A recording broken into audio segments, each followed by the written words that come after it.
আজ এক বিশেষ তাৎপর্যপূর্ণ ও মাহাত্ম্যপূর্ণ দিন। আজ শ্রী শ্রী জগন্নাথ দেব ও শ্রী শ্রী দেবীর পুণ্য স্নানযাত্রা। আজ শ্রীক্ষেত্রে প্রভু জগন্নাথ, বলভদ্র, দেবী সুভদ্রা ও সুদর্শনকে স্নানবেদিতে এনে 108 কলস পূর্ণ বারিধারায় বিশেষ মন্ত্রে স্নান হয়।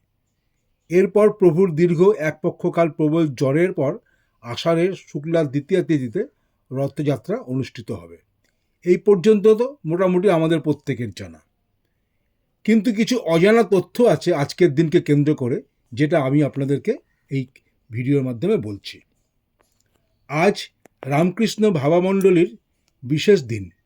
আজ বেলুড় মঠের গর্ভগৃহে শ্রী শ্রী ঠাকুরের পবিত্র অস্থিভস্য, যা স্বামীজির শ্রী মুখের দেওয়ার নাম আত্মারামের কৌটো বা শ্রীজি, তাকেও আজ পুণ্য স্নান করানো হয়। আজ স্নানযাত্রা উপলক্ষে বেলুড় মঠে আত্মারামের মহাস্নান।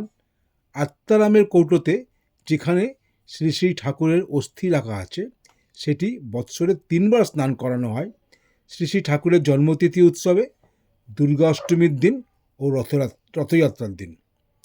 ছবিতে যে রূপোর তৈরি শিবলিঙ্গটি দেখা যাচ্ছে, ওর মধ্যেই আছে শ্রী রামকৃষ্ণ দেবের পবিত্র অস্থিভস্য।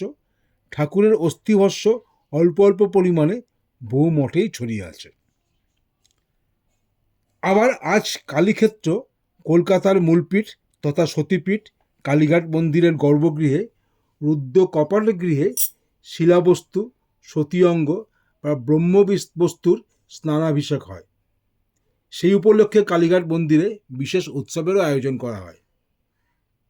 আজই জানবাজারের পুণ্যবতী লোকমাতা রানী রাসমণির কাশীধাম যাওয়ার পূর্বে স্বপ্নাদিষ্ট হয়ে দক্ষিণেশ্বর মন্দির ও মা ভবতারিণীর প্রতিষ্ঠা করেন, যা পরবর্তীতে শ্রী রামকৃষ্ণ ভাব আন্দোলনের তথা ভারতবর্ষের যুগধর্মের সূচনা করে। যদি মা ভবতারিণীর মন্দির না থাকতো, তাহলে কিন্তু আমরা শ্রী শ্রী রামকৃষ্ণদেবকে পেতাম না। তাই আজকের দিনটা বিশেষ তাৎপর্যপূর্ণ ও মহত্বপূর্ণ।